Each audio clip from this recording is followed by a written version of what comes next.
Bon alors salut à tous et bienvenue sur cette nouvelle vidéo. Ici c'est Ludovic Doré et l'idée de cette chaîne c'est d'aider les hommes à s'améliorer physiquement, mentalement et à comprendre la nature féminine. Bon les gars, aujourd'hui on a un invité spécial. Un invité de choix et pas n'importe quel invité puisque je vais vous présenter mon ancien acolyte de drague, mon ancien compagnon d'infortune, mon ancien partenaire avec qui nous avons sillonné les rues parisiennes pour aborder des femmes lorsqu'on était dans notre processus et qu'on faisait ça de manière intensive. Donc, je vais vous présenter mon ancien partenaire Brice, qui a également sa chaîne YouTube. Il va vous parler un peu de son histoire, de son historique.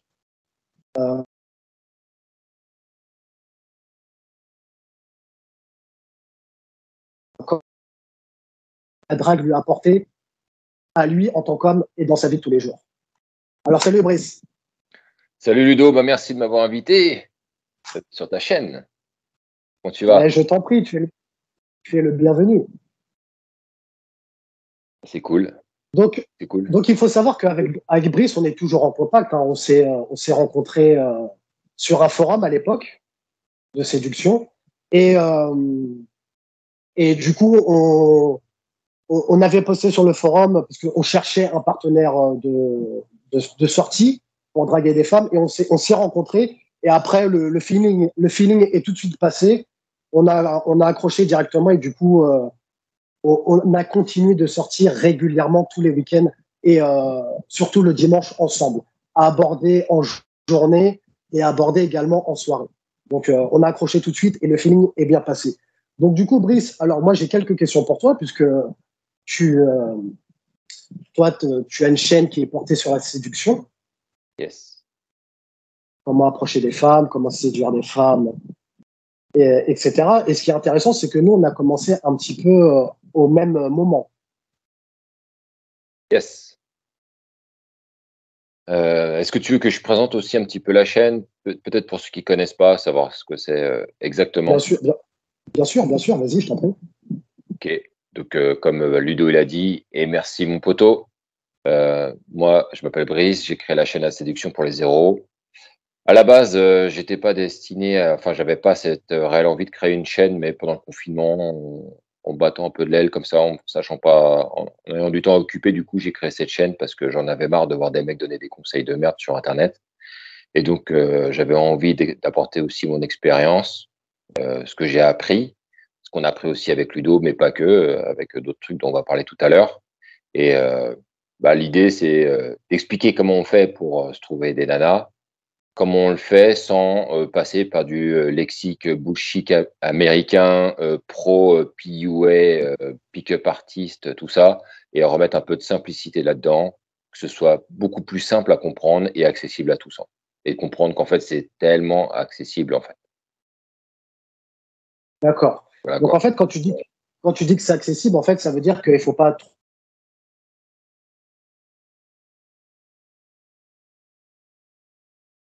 trop se mettre, aller à l'essentiel et aller au... Excuse-moi, ça a coupé, j'ai pas entendu.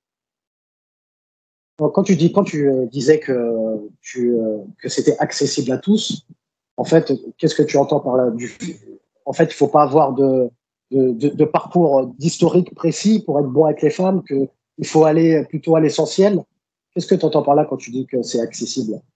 Moi, ce que je veux dire par là, c'est que moi, j'ai commencé comme étant un mec timide avec les femmes, pas introverti non plus, mais plutôt timide, très timide même avec les femmes, puisque moi, j'ai eu ma première relation à 25 ans. Et donc, à partir de là, je pense qu'il y a peu de gars qui ont eu leur première relation, une première nana, premier baiser, première baise à cet âge-là. Et donc, on peut dire que je pars de loin. Et je pense que n'importe qui est capable de partir de loin. Alors après, il faut vérifier aussi d'autres paramètres peut-être, mais dans l'absolu, je pense que n'importe qui est capable de se trouver une nana. Moi, j'ai déjà vu des gars avec des nanas, tu les vois, elles ressemblent à rien. Ils y sont quand même arrivés. Pour ceux qui n'y arrivent pas et qui n'ont rien compris, comme moi, c'était le cas à l'époque où j'avais rien compris à tout ça. Je faisais tout et l'inverse de tout. Et en fait, il n'y avait rien qui fonctionnait. Eh ben, je pense que oui, on peut travailler là-dessus. peut arriver à devenir bon avec les femmes, on peut devenir assuré, on peut devenir confiant et on peut faire plein de rencontres. Là où au début, tu peux commencer avec zéro, moi, je suis convaincu que n'importe qui, en travaillant là-dessus, peut arriver à faire plein de rencontres et coucher avec plein de femmes. Ok. Donc c'est intéressant ce que tu dis, parce que là, en fait, tu es en train de dire que le physique n'est pas forcément le critère le plus important. J'en parle souvent aussi sur ma chaîne, concernant pour les hommes, que les femmes, ce n'est pas le physique qu'elles regardent en premier chez un homme. Donc là, en fait, tout à l'heure, tu as appuyé sur le fait que tu as des mecs qui ressemblaient à rien et qui arrivaient avec les femmes. Donc pour toi, le physique n'est pas un critère Non, important. le physique est un critère important, mais c'est pas parce que tu as un mauvais physique que tu peux pas faire une rencontre, ça c'est sûr et certain, parce que j'ai vu trop de mecs pas beaux pour et arriver à avoir une nana. Après, si on veut parler de la qualité de la nana qu'ils ont avec eux, après, effectivement, c'est un autre sujet, mais dans le principe juste, j'arrive pas à faire de rencontre. Oui, n'importe qui, mais avec un physique ingrat, il peut se trouver une nana. Après, le physique est important. Évidemment, si tu te soignes pas, tu te laves pas les cheveux, tu pues, tu es mal rasé, tu es mal habillé. Et évidemment, c'est autant de critères que tu te retires qui ne permettent pas d'optimiser en fait la possibilité de faire une rencontre. Moi, personnellement, et je pense qu'on est aligné là-dessus, il faut quand même s'entretenir. Il faut essayer de se rendre beau. En fait, c'est notre enveloppe corporelle, c'est le packaging. D'accord, le produit, il est peut-être beau à l'intérieur, mais dans l'absolu, quand tu rencontres quelqu'un, la personne, elle ne sait pas si tu es quelqu'un d'intéressant ou pas. Donc déjà que le produit ait l'air attrayant, c'est toujours un plus. Et je pense qu'on est tous là-dessus d'accord. On n'achètera pas un produit qui nous semble dégueulasse, même s'il est extrêmement efficace parce qu'il nous donne pas envie, quoi. Donc c'est ça, en fait, la partie physique que j'appuie le plus. Ok, bon, ça rejoint ce que je dis également. Je conseille aussi à mes gars de prendre soin d'eux, de s'entretenir aussi physiquement. Ah oui, Je ne leur conseille pas de tomber à tout prix dans le délire qu'il faut être à tout prix beau. Tu as un physique, tu l'acceptes tel que tu l'aimes et tu l'améliores avec par ta coupe de cheveux, ton hygiène corporelle. Après, c'est vrai que les femmes, ce qu'elles regardent chez un homme, c'est plutôt sa manière de communiquer, son attitude, son langage non verbal, etc. Mais après, le fait d'avoir un physique présentable, ça t'ouvre une première porte. Mais il faut quand même faire le travail derrière. moi, en Donc, du coup, discutant ouais, ouais, excuse-moi, juste pour rebondir, en discutant quand même avec pas mal de femmes sur ce principe de physique, parce que nous, on sait que les hommes, on est très attirés par sur le physique des femmes, et on aurait l'impression que les femmes, elles préfèrent la beauté intérieure et nous, la beauté extérieure. Mais pour ceux qui doutent un peu là-dessus, je vous garantis que les femmes, elles aiment sortir avec un mec qui est bien entretenu, un mec qui est quand même gaulé, et elles me l'ont dit quand même suffisamment de fois parce que là, j'ai un physique qui est un petit peu amoindri par rapport à une époque, mais quand j'avais un physique un peu plus top niveau, je peux te dire qu'à chaque fois, c'était quelque chose qui était posé sur la table en me disant, voilà, tu es quand même beau gosse, tu as des pecs, tu t'entretiens, et ça fait kiffer aussi en plus du reste. c'est sûr que c'est toujours plus agréable d'avoir un corps musclé que quelqu'un qui s'entretient pas. C'est sûr que c'est toujours un plus. Ah oui. Mais il y a quand même beaucoup d'autres points sur lesquels un homme doit travailler. Justement, tu vas nous en parler, toi, par rapport à ta chaîne, parce que par rapport au contenu qu'il a dans ta chaîne. Par exemple, toi, tu conseilles pour un homme, pour qu'il ait du résultat ou pour qu'il s'améliore avec les femmes, tu lui conseillerais de travailler sur quoi en priorité? Alors, pour arriver à draguer des femmes ou pour s'améliorer déjà tout court, en fait? Pour draguer des femmes et avoir des retours. Parce que je pense que les gens qui veulent draguer des femmes, leur but, c'est d'avoir un résultat en retour. Donc, pour avoir du résultat, tu penses que c'est quoi les choses qui font que tu puisses t'améliorer dans le game de la drague? Moi, je pense que dans un premier temps, il faut supprimer toutes les idées reçues et toutes les merdes qu'on reçoit à la télévision dans ce qu'on n'a pas le droit de faire, etc. J'ai vu encore un truc il n'y a pas longtemps où on t'explique que quand une nana, elle n'est pas ouverte à la rencontre, donc n'allez pas lui parler dans la vie de tous les jours. Donc moi, ce que je dis dans un premier temps, c'est on balaye tout ça, en fait. On n'écoute pas BFM, on n'écoute pas CNews, on s'en bat les couilles. Les êtres humains, ils sont là pour se rencontrer entre eux, mais il va falloir faire des tests avant pour que tu puisses t'en rendre compte. Donc moi, ce que je dis dans un premier temps, c'est que tu sois bien entretenu, pas bien entretenu. Déjà, va vérifier par toi-même si déjà, en parlant à quelqu'un, voir, mesurer la difficulté de la chose. Comprendre à quel point aussi c'est réalisable, mais aussi mesurer la difficulté parce qu'il y a beaucoup de mecs, quand tu les écoutes parler, ils te disent ouais, mais moi je sais faire, hein, je peux parler avec une nana. Très bien, moi j'en ai vu sur le terrain, des fois je fais des accompagnements, les mecs ils me disent tous qu'ils savent tout faire, et puis quand je les vois en vrai, en fait, ils savent pas faire. Donc, pour s'améliorer et démarrer à rencontrer des nanas, moi, ce que je dis, c'est aller dehors, aller aborder des nanas, même si elles sont pas belles. Déjà, fritez-vous avec la réalité de la vie pour comprendre déjà leurs réactions, etc., avant même de dire oui, mais elle va me dire ci, elle va pas me dire ça, pour contrer le tout. Et après, on peut commencer à taffer step by step. Ok. Donc là, c'est un sujet qui est intéressant que tu abordes parce que tu parles de sortir dans ce but-là, ce que je peux comprendre, hein, toi, par rapport à ta démarche. Moi, je ne conseille pas à mes abonnés de sortir dans ce but-là. Tu connais ma chaîne. Je leur conseille de travailler sur eux en priorité, etc. Mais c'est vrai que c'est intéressant quand tu débutes, quand tu pars de zéro, comme nous, on a fait. Nous, quand on a commencé, au début, on s'était concentré en priorité là-dessus. Yes. On en avait fait une priorité. Donc, effectivement, on sortait dans ce but-là. Après, c'est vrai que quand tu l'as fait un certain temps, sortir dans ce but-là pour pratiquer et avoir des retours d'expérience, comme tu viens de le dire, tu gagnes en expérience et tu peux arriver à un point où, comme moi maintenant, par exemple, tu n'as plus besoin de sortir dans ce but-là puisque tu es capable de le faire dans ta vie de tous les jours.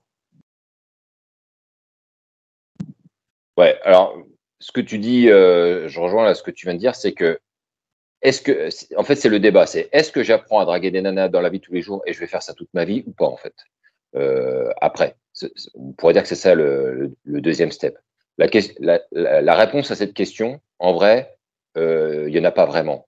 Mais oui, dans l'absolu, c'est un peu dommage si tu abordes, tu fais exprès de sortir tous les week-ends pour aller aborder des femmes pendant 20 ans, par exemple. Ça veut dire, en fait, que grosso modo, alors que tu avais step up sur un truc en voulant progresser dans quelque chose et apprendre en fait des techniques de drague et à aborder des nanas, en fait, tu vas te retrouver à stagner pendant 20 ans à faire la même chose. Donc, évidemment, moi, ce que je préconise, après, chacun fait ce qu'il veut, mais c'est d'apprendre ça, de comprendre les codes et après, en fait, de ne plus sortir dehors pour le faire et arriver à faire des approches ou faire des rencontres de manière entre guillemets naturelle. Parce que là, provoquer une rencontre, c'est pas naturel. Pour la nana, ça doit sonner naturel, mais nous, quand on le fait, on est en prépa. On va s'organiser 2 heures exprès où ça va être que d'aborder. Donc voilà, je pense que c'est ça, en fait, la finalité qu'il faut aller rechercher, c'est en fait de plus en avoir besoin. Après, moi, pourquoi je comprends ce que tu dis quand tu dis il faut travailler sur soi et quelque part, en fait, ça rejoint ce que tu dis. Parce que si je veux, quand je me suis mis au basket, il y a un moment donné, jouer bien au basket, dans l'absolu, à l'âge où je l'ai commencé, ça apporte absolument rien d'être un bon joueur. Mais j'avais envie de le faire et j'avais envie d'être bon. Donc, pour pouvoir bien jouer au basket, je me suis retrouvé confronté à un truc simple, il faut s'entraîner. Et tu peux pas t'entraîner une fois par semaine. Donc, j'ai été tous les jours au gymnase, faire des shoots, faire des dribbles, etc. Et pour moi, le drague, c'est ça. Tu veux y apprendre le tricot, tu veux apprendre le basket, le tennis ou ce que tu veux. Si tu veux devenir bon dans un truc, bah, faut en bouffer, en fait. C'est par quoi nous sommes passés. Voilà. Et toi, du coup, alors tu m'as dit que tu avais rencontré ta première nana à 25 ans. Et avant cette période-là, et du coup, qu'est-ce qui a fait que tu ne rencontrais pas de femmes? C'est toi, tu ne t'intéressais pas aux femmes ou tu avais des difficultés avec elles? Tu veux te marrer ou pas? Tu veux la version marrante ou pas? Allez, on est là pour se marrer. Alors, il y a un truc, moi, qui m'avait froissé de dingue. Franchement, je m'en souviens comme si c'était hier presque, même si ça s'est quand même vachement effacé. Je me souviens au tennis, au club de tennis où j'étais, il y avait une nana que je trouvais super mignonne. D'ailleurs, c'était la seule nana en fait de cet âge-là qui était dans mes âges et elle était mignonne. Elle était pas folle dingue, elle était mignonne. Et j'avais réussi à caler des rendez-vous avec elle pour qu'on se voit, etc. Et on a dû faire, je sais pas, entre 3 et 5 rendez-vous. Les rendez-vous, à chaque fois, c'était la mort qui planait. La meuf, elle était pas hyper enjouée. Et moi, je savais pas quoi faire. Donc, en fait, je collais, en fait, à son humeur. Et je me souviens, il y avait une daronne qui nous avait vus et que je connaissais un peu. Et elle me donnait des conseils en off à chaque fois. Elle me disait, ouais, mais c'est bien, Brice, tu devrais l'inviter peut-être à faire ci ou à faire ça. Et j'étais là, genre, ah ouais, tu crois? Ouais, ouais, mais aller faire un cinéma, je sais pas. Donc, et j'essayais des trucs. Comme ça, on sortait, mais on sortait pour rien. En fait, j'avais aucun but en fait dans ces sorties. Je disais juste, on se balade ou on fait des choses comme ça. Je me souviens un jour, elle me dit la daronne, non mais Brice, à un moment donné, il faut que tu l'embrasses, hein, je pense. Hein. Tu peux pas comme ça tirer les rendez-vous, voilà, sans fin. Il faut que tu l'embrasses. Et moi, je me souviens lui dire, oh ouais, non, je peux pas faire ça. Non, non, je peux pas. Là, comme ça, de but en blanc, je lui parle, je vais l'embrasser. Elle me dit, oh, bah ouais. Et je lui dis, non, non, je peux pas faire ça. Et, euh, et un soir où on va au cinéma, je la redépose devant chez elle, je lui dis, moi, j'aimerais bien me mettre avec toi. J'aimerais bien qu'on soit ensemble. Elle me dit, ah, j'avoue, j'y ai pensé moi aussi. On s'est quitté sur ça. Et une semaine après, je la retrouve au terrain de tennis avec un gars. Ouais, ouais. Ouais, bon, les erreurs classiques, hein, c'est que Fin de game. les erreurs voilà, qu'on connaît, t'avais pas pris les devants, tout ça, pas montré tes intentions. J'ai fait une autre erreur que je veux absolument que les gars ils écoutent parce que on fait les beaux, machin. Moi, je donne des conseils, mais j'ai fait aussi pas mal d'erreurs. Je me souviens une fois, je connaissais un gars parce que j'ai été DJ avant. Je connaissais un gars avec qui je mixais. Et un jour, il y avait une Renoir qui était là, super jolie. Et je lui dis, ouais, ça te dirait, un jour, on essaie de sortir et tout. Ouais, pourquoi pas. Donc, on s'échange les phones. Et je lui envoie une invitation le jour de la Saint-Valentin. Je me suis dit, ouais, c'est cool de faire ça le soir de la Saint-Valentin. Genre, ouais, ça te dirait qu'on sorte, en fait, tu sais, c'est la soirée des amoureux. Elle va me dire oui. Évidemment, elle a rien dit. Et le jour où elle me dit, ouais, on pourrait se faire un ciné si tu veux. Donc, on était encore au cinéma, donc l'erreur de merde. Et je sais pas, peut-être le soir, on doit se donner rendez-vous. Elle me dit, oh, en fait, je vais venir avec une copine, ça t'ennuie pas? Moi, je lui dis, non, non, pas de souci. Je lui dis, non, non, pas de souci. Elle peut venir, la copine. Ouais, Bien sûr. ouais, ouais. Bien Bah, sûr. justement, excuse-moi, je t'interromps. Justement, quand tu me parles de ça, de copine, j'ai fait une vidéo qui est sortie dimanche, justement, où je parlais de ça, de ne pas aller en rendez-vous avec une femme qui te dit je viens avec ma copine. Ça m'a fait penser à ça quand tu m'as dit ça. D'accord. Mais du coup, on a fait Ouais, donc, cette séance de cinéma. Il s'est évidemment rien passé. bah oui. Évidemment, je l'ai plus jamais revu non plus. Ah ouais, qu'est-ce que tu veux faire avec sa copine à côté? Rien. Ah, c'est compliqué. Tu te tires une balle dans le pied Voilà. en acceptant. En parlant de ça, justement, toi, tu conseilles quoi aux gens qui nous regardent, par exemple? Tu leur conseilles de faire quoi pour un premier rendez-vous, par exemple? Pour un premier rendez-vous, rendez-vous Ouais, dans un bar, un truc simple. un On truc est là, simple. On est on est d'accord. là on est là pour faire une rencontre, on est là pour se rencontrer, on est là pour faire connaissance. Ça sert à rien de rentrer dans des trucs à la con du type viens, on va au cinéma, etc. Tu peux gamifier ton rendez-vous en proposant pourquoi pas un bar où il y a, je sais pas, de quoi faire un billard ou un petit flipper. C'est toujours cool de mettre une petite ambiance sympa supplémentaire, voir après si ça peut coller. Moi, ce que je préconise, c'est, si tu la connais très très peu et que vraiment tu as quasi zéro info parce que tu as juste fait une approche de rue ou ailleurs, c'est de faire un truc neutre. On va se boire un verre, on fait connaissance. Voilà, pas de Ouais, c'est truc. ça. Faut pas chercher à se prendre la tête. Tu fais un truc simple. Pas de resto, pas de ciné. Faites un rendez-vous simple et puis. Le resto trop Euh, dangereux, ça coûte trop cher pour un rendez-vous, tu sais pas ce que ça va donner. Le c'est bar, ça. c'est facile. Le bar, ça lie tout ce qu'on a besoin. C'est-à-dire, ça va pas être cher de payer un verre.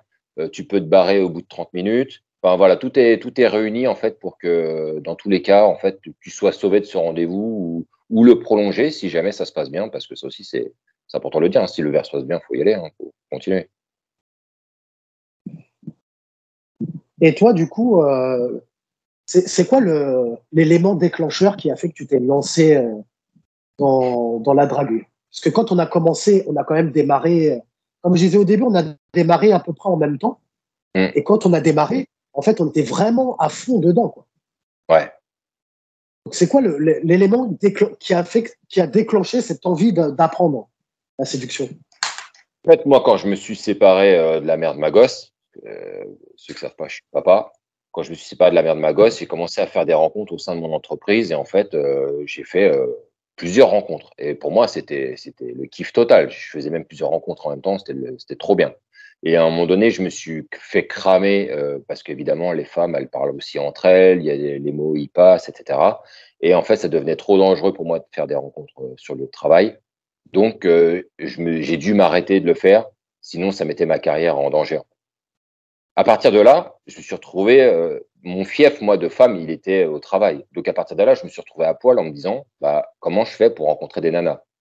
Là où moi, j'avais certaines facilités au travail, c'est parce que j'étais responsable de secteur, j'avais un statut, je représentais quelque chose et du coup, ça attirait aussi des nanas.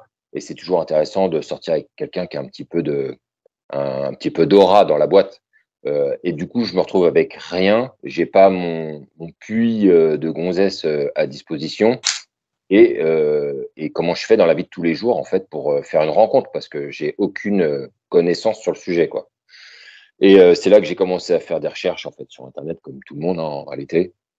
Comment rencontrer des femmes, comment séduire. Et c'est là que tu tombes un jour sur la vidéo d'un mec qui aborde une nana dans la rue, qui te dit, en fait, le monde, il est ouvert, le monde, il est à toi. Il y a des femmes partout. Il faut juste maintenant se prendre en main et aller chercher une femme.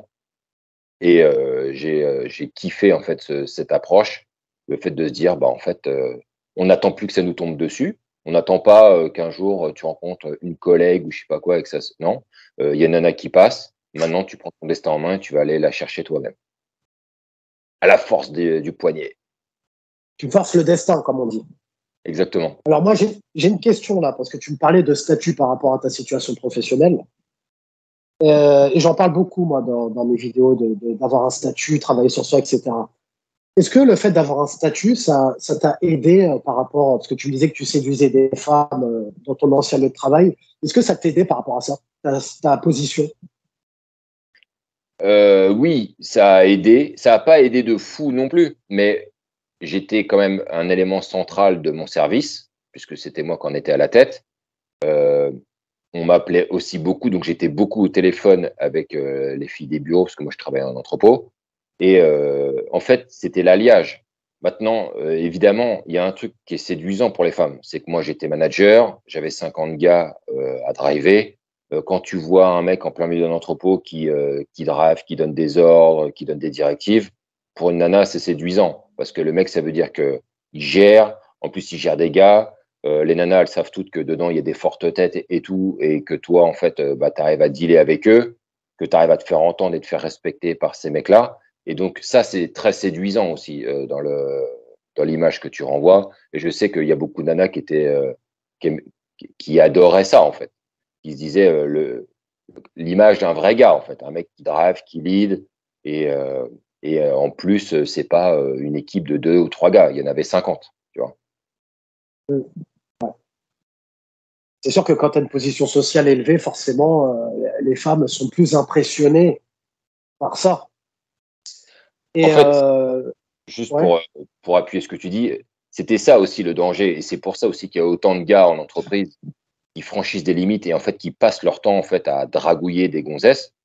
C'est que leur statut leur fait dégager une certaine aura et ils en jouent et ils utilisent ça évidemment parce qu'ils savent que c'est séduisant auprès des femmes. L'ennui dans cette affaire, et c'est ce dont je me suis rendu compte quand je me suis retrouvé à poil, c'est que quand tu reviens dans la vie civile et que tu n'es pas dans la vie professionnelle, tu n'es rien.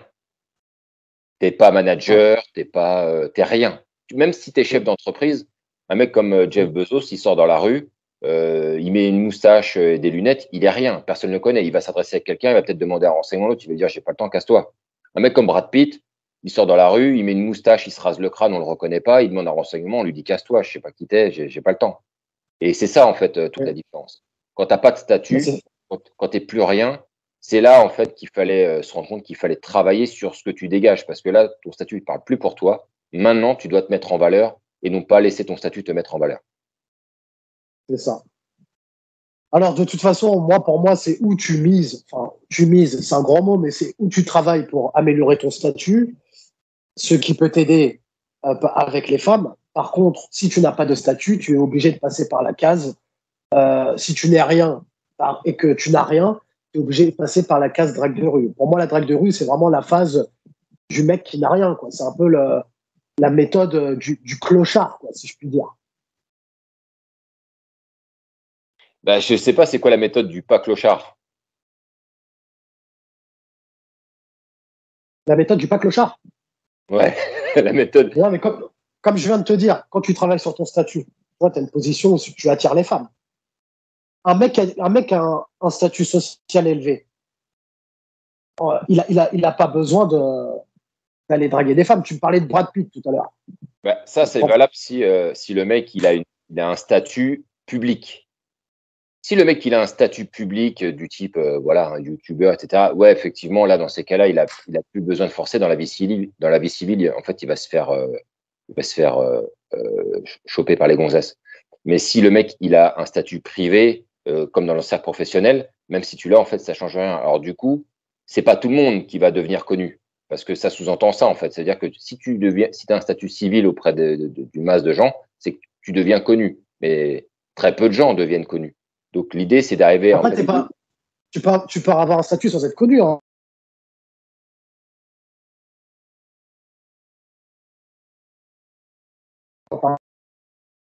L'activité que tu fais, par exemple, tu es professeur de danse, tu es coach sportif, tu es professeur de chant. Là, dans cet environnement-là, tu as un statut élevé, social. Tu n'es pas forcément obligé d'être connu pour avoir un statut. Alors, et même par rapport à ton cercle social également aussi. Par rapport à ton cercle social, si tu es quelqu'un qui organise les soirées, par exemple, tu es le capitaine de ton équipe de foot, par exemple, là, tu as une position sociale élevée. Qu'est-ce que tu voulais me dire? Ouais, c'est que en fait, avec l'expérience moi que j'ai eue avec mon travail, moi maintenant, je déconseille en fait d'utiliser l'aura d'un statut privé à des fins de séduction ou de drague. Pourquoi je vais argumenter très rapidement, c'est que tu peux bousiller, et généralement ça se finit comme ça, tu peux bousiller en fait tout ce que tu as bâti pour te construire ton statut si tu fais de la merde. Et on sait qu'il y en a plein, ils vont faire de la merde. Donc, admettons, je suis président d'un club de foot. Je suis connu de plein de gens, même dans ma ville, etc. Grâce à ça, un jour, je rencontre une nana, ça se passe bien.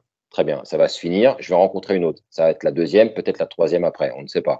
Et à un moment donné, tu as une étiquette qui se fait coller à toi. Et là, ton statut de mec sérieux qui gère un club de foot, il vire rapidement à un queutard en fait chevronné qui en fait utilise tous les moyens pour pouvoir niquer tout ce qui bouge. Et c'est exactement moi ce que j'ai voulu en fait supprimer, c'est que mon travail m'amène rien, je demande rien, je veux pas qu'en fait que ça impacte en fait mes relations et je veux me trouver mes relations par moi-même et je veux que ce soit moi qui parle pour moi et mon parcours qui parle pour moi aux yeux d'une femme sans que ça soit venu en fait de l'attraction de quelque chose que je viens de faire. D'accord. Ok, donc toi, tu veux vraiment te faire par toi-même que la femme s'intéresse à toi et que tu ailles, qu'elle s'intéresse à toi au premier abord. Parce que tu as été l'abordé, tu as été la séduire. Par des techniques de séduction ou de drague. Ok, j'ai bien compris. Et toi, du coup, quand tu as commencé, comment tu as appris à aborder des femmes? Parce que tu as des gens qui ont besoin de. Enfin, regarder des vidéos, c'est bien, mais le faire, c'est différent. Comment tu as fait au début, toi? Bah, c'est vrai qu'on n'était pas ensemble quand on a débuté tous les deux. Quand on s'est connus, on avait déjà deux, trois notions. Toi, tu avais un peu plus de notions d'ailleurs, il me semble, à l'époque. Tu avais pas mal abordé. Mais c'est vrai qu'en fait. Justement, c'était en 2015. On s'était rencontrés, tu te rappelles ou pas? Je pense c'était en 2015. Je pense que c'était avant parce que je suis parti à New York en 2014 et on se connaissait déjà. D'accord. Bon, ok. Donc, tu me disais? Et en fait, tu vois le mec qui t'explique qu'il faut aborder des nanas, donc bah, tu te dis il faut faire la même chose. Allons aborder des femmes, tu vois. Moi, je sais que pour l'époque, je me suis pas vraiment rendu compte de la chose, mais l'étape, elle était trop haute, trop importante. Quand tu n'as pas l'habitude d'aborder une personne étrangère, une personne que tu ne connais pas dans la rue, je sais que j'ai galéré de fou pour faire la première approche, à suivre une nana pendant 3 minutes pour finalement pas l'aborder. Et le jour où tu le fais quand même, la nana, elle te met une main devant, du genre non, mais dégage. Et viens pas me parler, etc. Et ouais, c'est comme ça, moi, que j'ai appris en fait le truc en me disant, bah, je vais juste, par mimétisme, copier ce que le mec il fait. Et moi aussi, je vais y arriver comme lui. Le danger dans tout ça, c'est que le mec il fait ça avec facilité parce que ça fait déjà des années qu'il a démarré ce truc-là et que c'est facile pour lui. Mais toi, quand tu n'as jamais fait, que tu n'es pas à l'aise, même socialement, même dans la manière dont tu manies une conversation de manière standard, en fait, tu te vautres, c'est obligé, tu vois. Ah oui, tu es obligé de te foirer au début. Hein. Et même, et pas que au début. Hein. Moi, ça m'arrive encore de me foirer. Et même quand on faisait ça régulièrement, on était les premiers à faire des erreurs malgré toute l'expérience qu'on avait accumulée. Ça arrive à tout le monde de se foirer. Mais c'est vrai qu'au début, tu es obligé de te rater. Après, nous, quand on était ensemble, je pense que tu vas te souvenir, et d'ailleurs, pour ceux qui l'ont déjà vu, il y a une petite vidéo qui traîne où on voit, où on te voit, je crois, en train d'aborder Nana en faisant un petit saut de côté. Ça, c'était moi qui. Ah oui, ouais. Justement, j'ai oublié de dire, les gars, justement, c'était sur la vidéo Comment aborder une Jessica, ça s'appelle Comment aborder une femme, où je vous parle de mon comparse de l'époque. Eh bien, le voilà. C'était lui, le caméraman. Mais à l'époque, si tu te souviens bien, on pourrait dire que c'était un chaudron. Toutes ces sessions-là, c'était un petit peu un chaudron à test. Tu vois, c'était un petit bassin d'essais divers et variés.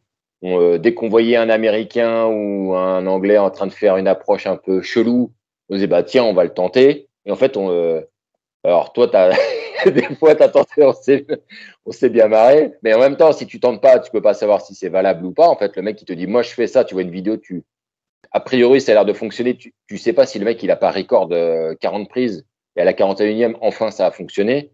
Mais, et donc, il fallait bien qu'on teste, quoi. Ouais, il fallait faire des tests. Et puis, quand tu vois des coachs américains faire tenter certains types d'approches, ça t'inspire. Et tu te dis, tiens, pourquoi pas, ça a l'air marrant. Et c'est vrai que nous, on partait surtout avec cet état d'esprit d'y mettre un côté fun. Parce qu'on y allait pour pas se prendre la tête et pour passer du bon temps, en fait, sans se prendre la tête. On faisait ça le dimanche après-midi. C'était le dimanche, c'était notre petite routine. Il fallait faire ça le dimanche après-midi, en sachant que la veille, on sortait aussi le samedi soir en soirée. Bah, au début, moi, je sortais pas le soir. Même toi, je crois, puisqu'on a vraiment Non, sur la journée. on s'est lancé ensemble. Voilà. Et c'est après, en fait, en rencontrant d'autres gars, des mecs un peu plus avancés en bar et en club, que, en fait, après, on est sorti en soirée et que je me suis surpris à kiffer la nuit. Après, on pourra en parler aussi, si tu veux. Alors toi, tu as une préférence pour la nuit ou pour ou la drague ou la journée ou peu importe. Moi, j'aime les deux. T'aimes les deux. Toi, t'aimes ça la drague. Ah, j'aime ça, la drague, j'aime les deux. J'aime ce que la nuit m'a apporté. J'aime ce que la nuit peut t'apporter si vraiment tu prends le truc par le bon bout.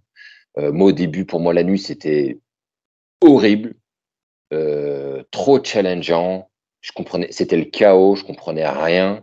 Et heureusement, j'ai pu rencontrer quelqu'un qui m'a montré lui sa vision en fait de la drague de nuit, qui en fait a fait que de la drague de nuit et ne fait que ça en fait.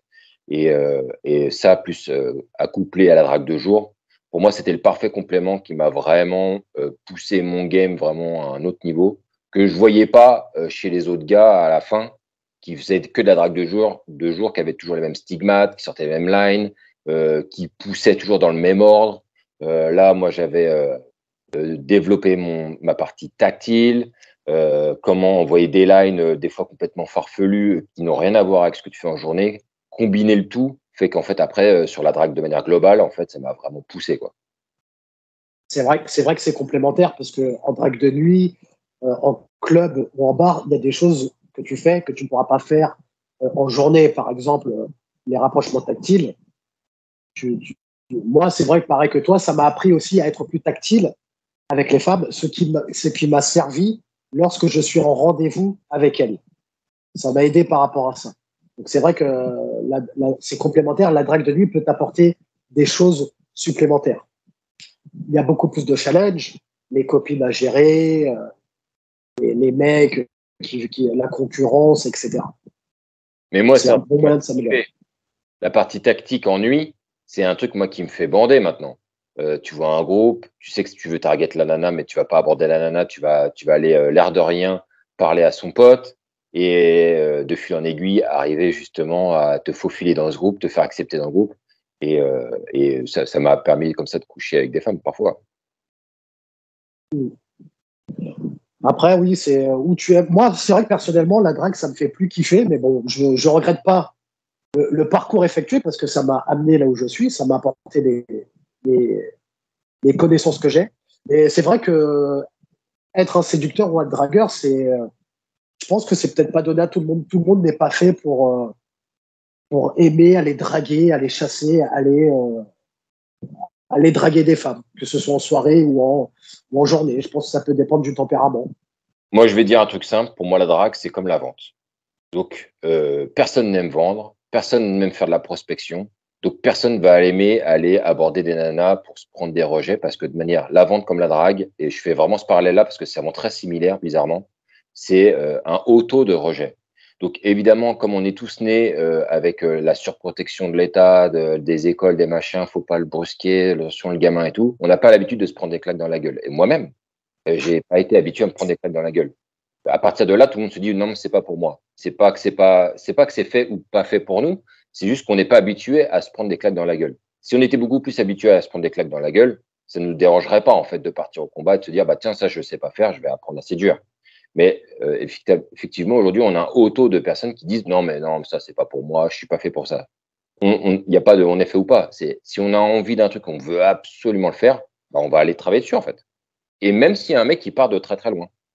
Du coup, il y a plus de on est né sous la bonne ou la mauvaise étoile, quoi, tu vois. Moi, c'est ça que je dis.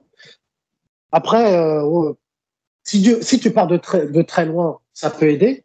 Mais moi, de mon expérience, bon, déjà, j'ai jamais été vraiment trop mauvais, on va dire, avec les femmes. Le fait de m'être lancé là-dedans, ça m'a apporté quelques connaissances. Mais c'est bien au départ. Ça te donne une impulsion pour prendre l'habitude de parler aux femmes, encaisser le rejet, etc. Mais moi, je pense que tu ne peux pas le faire sur la durée. À un moment donné, tu es obligé de passer à autre chose et te concentrer sur toi. Tu vas pas faire de la drague toute ta vie. Enfin, moi, c'est ce que je dis à mes abonnés. Et je le dis parce que je l'ai vécu pour moi. Pour l'avoir fait pendant 5 ans, à un moment donné, je me suis dit, Ludo, il serait temps que tu te construises en tant qu'homme au lieu d'aller courir après les femmes. Mais c'est quand même un processus qui peut t'apporter une certaine expérience. Et toi, justement, tu as un programme qui aide les hommes qui partent de zéro, justement. Ouais, ouais, tout à fait. Bah, écoute, là, j'ai sorti récemment un programme qui s'appelle le Process. C'est un truc sur 30 jours. C'est un programme sur 30 jours où les gars, ils ont des exercices chaque jour que j'ai mis en place il y a pas longtemps et qui maintenant prend un peu d'ampleur d'ailleurs, parce que bah, du coup, maintenant, le contenu devient de plus en plus riche. Je sais pas si tu veux que j'en parle un petit peu. Ouais, ouais, bien sûr. Allons-y. Et bah, le truc, il est simple, en fait, c'est que moi, je suis parti du constat que, et je fais le parallèle avec ce qui m'est arrivé, c'est que c'est trop difficile de partir de zéro et vas-y, on aborde des nanas. Et j'ai fait enfin, quelques accompagnements, mine de rien, maintenant sur le terrain. Et tous les mecs qui me disent ils savent faire, en fait, ils savent pas faire. Et pour une raison simple, c'est qu'ils sont pas à l'aise, en fait, socialement. Ils savent pas parler à un inconnu. Ils savent pas les rudiments, en fait, d'un bon comportement lors d'une conversation. Ce qui était le cas aussi pour moi à l'époque. Donc, maintenant que je connais toutes mes erreurs, en fait, il y a un truc, moi, qui dit tout. Si tu as 30 secondes, je peux raconter une anecdote là-dessus, qui, en fait, dit tout le truc. Vas-y. Quand j'étais à Miami, j'étais avec un pote, un Français que j'avais rencontré sur place, et il avait des nattes collées. J'ai déjà raconté ça des fois à des gars. Il avait des nattes collées, et un jour, je le vois avec une putain de coupe afro comme ça, et je lui dis, qu'est-ce qui se passe? T'as changé de coupe de cheveux, quoi. Il me dit, non, mais j'ai dû défaire mes nattes pour laver mes cheveux, mais il faut que je me refasse mes nattes. Et le prix des coiffeurs à Miami, il est insane, tellement c'est élevé, quoi. Et je lui dis, bah écoute, tu sais quoi, on est aux États-Unis, on est à Miami, on va bien trouver une Renoir qui sait faire des nattes collées, enfin couchées, là, je sais plus comment ça s'appelle. Et je lui dis, bah tu sais quoi, on sort cet après-midi et on va aborder toutes les Renois de Miami Beach et on va bien en trouver une qui va te faire ta coupe de cheveux. Donc lui, il était, voilà, il savait pas trop, donc on est sorti. Et j'ai commencé à aborder tout ce qui traînait, les groupes de nanas, les nanas seules. J'ai tout abordé ce qu'on avait sous la main. Il y avait une nana qui nous dit non, moi je peux pas, je suis avec mes poches. Ok, pas de souci, mais va voir peut-être elle, peut-être qu'elle sait. Ok, ça marche pas. Il y en a une autre, ça marche pas non plus. À un moment donné, il y a une nana qui nous dit allez voir dans ce bar là-bas. Il y a pas mal de Renois, on en revient. Peut-être vous allez trouver votre bonheur. On va là-bas, il y en a une qui nous dirige sur une autre, puis sur une autre. À un moment donné, on tombe sur 2 autres gonzesses. Je leur dis, est-ce que vous savez faire la coupe de cheveux de mon pote? Elle nous a dit, bah ouais, je peux faire. OK, ça coûte combien? Elle nous a dit un tarif tout pourri du genre 30 ou 50 $. Du coup, la condition, elle était simple, c'était juste fallait aller acheter ses crèmes, etc. Il a été chercher ses crèmes, on s'est retrouvé 10 minutes après sur la plage. Il se fait coiffer pour 50 $ au lieu de 200. Et à la fin, tout est bien qui finit bien. Et ça, tu peux pas le faire si tu n'es pas à l'aise socialement. Ce genre de défi, ce genre d'exercice, tu peux pas le faire si tu n'es pas à l'aise socialement. Et tout ça, ça découle en fait de ce que j'ai appris moi dans la drague. Sauf que je l'ai fait en sens inverse, en d'abord abordant des meufs pour ensuite être à l'aise de manière globale avec tout le monde. Là, maintenant, avec le process, on repart de zéro. J'apprends à comment être à l'aise aux gars avec des exercices simples chaque jour et chaque semaine pour ensuite finir sur la drague de rue. D'accord. Donc, dans ton programme, en fait, tu apprends aux gars à être à l'aise socialement en général, pas que avec les femmes. Au début, on commence avec des exercices où ils vont devoir comprendre ce que c'est que de déranger les gens dans leur vie de tous les jours. Qu'est-ce que c'est en fait que d'aborder quelqu'un qui ne te connaît pas de manière neutre, sans intention de recherche de relation ou quoi que ce soit. Et la semaine d'après, on démarre tout de suite après sur de la drague de rue, mais version light, où tu pousses pas tes interactions. Et en fait, on y va vraiment graduellement pour que à la fin de la deuxième semaine, les gars ils sachent faire un abordage de rue pour ensuite prendre un numéro de téléphone, comment le prendre, quel timing pour caler un rendez-vous et comment faire pour ensuite coucher avec elle en 4e semaine. D'accord. Donc, c'est un programme sur un mois qui promet où si le mec il applique ce que tu dis, en un mois, il peut coucher avec une femme dans ton programme. Ouais, bah, de toute façon, avant de le lancer, le programme, je l'ai mis en test avec une équipe de gars. Et c'était une toute petite équipe réduite. Et sur les 7-8 qu'ils étaient, il y en avait 2 qui avaient réussi à coucher dès la 2e semaine. Donc, c'est possible. D'accord. OK. Donc, ton programme, il a déjà été prouvé et testé par tes clients. C'est pour ça que je ne voulais pas sortir le programme sans test, sans rien. C'est bien beau d'avoir des idées, de savoir expliquer, mais après, il fallait que je vois si ça fonctionne bien. Et oui, ça fonctionne. Et d'ailleurs, maintenant, je fais plus d'accompagnement de terrain sans que les gens, en fait, ils prennent pas le process parce que c'est répéter la même chose, mais en 2 heures, ça m'apporte. C'est pas intéressant, en fait, à faire. Voilà. OK. Tout est dedans, quoi. Et dans le programme, c'est quoi? Tu montres comment aborder des femmes, on te voit, tu as des vidéos, tout ça? Ouais, je me mets aussi en exemple. Je fais des vidéos où je suis dans la rue. Je me suis fait filmer où j'explique en fait chaque étape que je demande de réaliser. Je le mets en image en le montrant moi-même. Et c'est agrémenté aussi par des lives que j'ai fait avec l'équipe de testeurs parce qu'il y a toujours des questions auxquelles tu penses pas. Moi-même, il y a des trucs qui m'échappent. Et donc, les mecs, ils avaient toujours des questions en fait auxquelles j'avais pas pensé. Donc, ça permettait d'y répondre et de rajouter du contenu supplémentaire pour ceux qui avaient encore des doutes ou des interrogations sur des points que j'avais pas imaginé, quoi. OK. Et le programme, là, il est fini ou il y a encore des axes d'amélioration, il y a encore des choses que tu vas ajouter sur la durée? Le corps principal du programme est monté. Maintenant, je vais encore augmenter en fait le contenu. Je vais rajouter encore des choses. Probablement, on fera des ateliers plus tard sur peut-être du texting, des choses comme ça. Et même peut-être même plus de vidéos où je serai en situation. Je vais voir comment ça se passe. Mais oui, de toute façon, il est amené à évoluer encore et encore. Donc, d'accord. Donc, il va évoluer encore. Qui dit qu'il va évoluer, ça veut dire qu'il va être forcément plus cher, j'imagine. Plus tard, oui. Là, plus tard, il va augmenter encore de prix. Il a déjà augmenté. Il augmentera encore plus tard.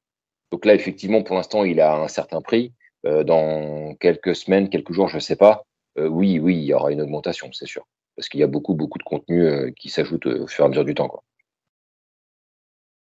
Parce que quand tu l'avais démarré au départ, tu avais fait une offre de lancement, il était moins cher Oui. que maintenant. Et donc, il est amené encore à évoluer avec le temps. Donc, les gars, si ça vous intéresse, s'il y a des mecs qui veulent, qui ont vraiment des difficultés avec les femmes, qui partent de zéro, ou même, est-ce que ton programme, il est fait pour les personnes avancées ou intermédiaires, ou c'est vraiment axé que débutants? En fait, après, tout dépend où on place la barre de avancée, mais de base, il est fait pour les débutants. Maintenant, il y a des mecs dans l'équipe de testeurs qui nous ont rejoints, qui se disaient avancés et qui m'ont dit, en fait, j'ai appris, je pensais pas apprendre autant. et qui se sont retrouvés à se dire, en fait, je me croyais avancé, en fait, j'étais pas si avancé que ça. Donc moi, j'ai envie de te dire que si tu t'es construit par toi-même et que tu as encore des difficultés, que tu plafonnes, ça peut aussi t'aider. Maintenant, oui, de base, il est dédié à ceux qui ont vraiment démarré de zéro. Ok, donc les gars, allez en description pour voir, allez voir le lien en description pour voir le contenu qu'il propose. Et j'imagine que si mes abonnés, si mes soldats passent par le lien, tu nous feras un petit code promo. Bah, j'étais obligé. Pour mon poteau Ludo, j'étais bien obligé. Ah, ben vous voyez les gars, vous voyez la bonne nouvelle. Donc, passez par le lien en description, comme ça vous allez avoir une promo. T'as mis combien? Je t'ai fait une petite promo de 20%, ce qui est pas mal compte tenu du tarif. Et je t'ai fait un petit code à toi d'ailleurs, pour tout te dire. Alors, c'est quoi le code? C'est Il Ludo. faut qu'ils mettent le. Donc, quand ils iront sur la page de paiement, eh ben, il y a un emplacement marqué code promotionnel. Ils ont juste à mettre Ludo27 en passant par ton lien, sinon ça ne marchera pas. Et ils auront leur petite réduction à eux. Donc, les gars, vous allez voir le lien en description. Vous cliquez, vous tapez le code Ludo27. Ludo en minuscule, majuscule? Ils peuvent le mettre, normalement, ça se met automatiquement en majuscule, mais mettez tout en majuscule, comme ça, ce sera plus simple. Voilà, vous mettez le code Ludo27. Et d'ailleurs, il m'a dit le prix, hein, c'est pas cher. Donc, si vous voulez coucher avec une femme rapidement, en plus avec le code promo, donc là, vous allez faire une affaire. Donc, vous mettez Ludo27 et là, comme ça, vous pourrez rentrer dans son programme et faire les étapes nécessaires pour pouvoir accoucher avec une femme rapidement en moins d'un mois, comme certains de ses clients l'ont fait. Est-ce que dans ton programme, il y a des consultations toutes les semaines ou des trucs comme ça, non? Ils ont un accès s'ils ont des questions à poser. Pour l'instant, j'ai pas mis en place de live avec les gars parce que le temps m'est restreint, mais j'aimerais bien refaire des lives avec les gars du process pour qu'on puisse voir où est-ce qu'ils en sont. De toute façon, c'est sûr que ça va arriver. Pour l'instant, il n'y a pas, mais dans les prochaines semaines, oui, c'est sûr que je pense que ça va tomber. Ouais. Ouais, ça fera partie des axes d'amélioration dont tu m'as parlé. Parce Ouais. que Ah bah, ouais, dis-moi. ouais, parce que moi, que les gens ils prennent le programme, c'est bien, c'est magnifique, c'est super, mais en fait, moi, ça me suffit pas. En fait, j'aime pas que les gens, en fait, ils consomment pour consommer, alors que de base, ils ont un problème, ils veulent s'en sortir avec les nanas. Donc, j'aime bien savoir où est-ce qu'ils en sont et savoir où est-ce que ça coince et pourquoi, en fait, ils y arrivent pas, quoi. Ouais, donc il faut passer à l'action. Donc, les mecs, si vous êtes des mecs qui passent à l'action, ce programme est fait pour vous. Allez jeter un coup d'œil. Yes. Alors, moi, bah, Brice, on a parlé de toi, on a parlé de notre parcours, on a parlé de ton programme qui est sorti récemment. Il y a pas longtemps qu'il est sorti. Ouais, ça fait un petit mois maintenant qu'il est sorti, vraiment en version, on va dire version 1. La version 2, ça fait peut-être 2 semaines qu'elle est sortie. Et, euh, et après, pour la version 3, je ne sais pas où est-ce qu'on a. Pour l'instant, je ne sais pas encore. Mais il y en aura probablement une, oui, Ok. ça c'est sûr. Et déjà, la première version a déjà apporté des résultats à certains de tes clients, ce qui est le plus important. Donc, ça montre que le processus est prouvé. Donc, les Ça gars, si ça fonctionne. vous intéresse, ça fonctionne. Et je, je te connais bien, je connais tes compétences et je ne vais pas vous envoyer prendre le programme de n'importe qui.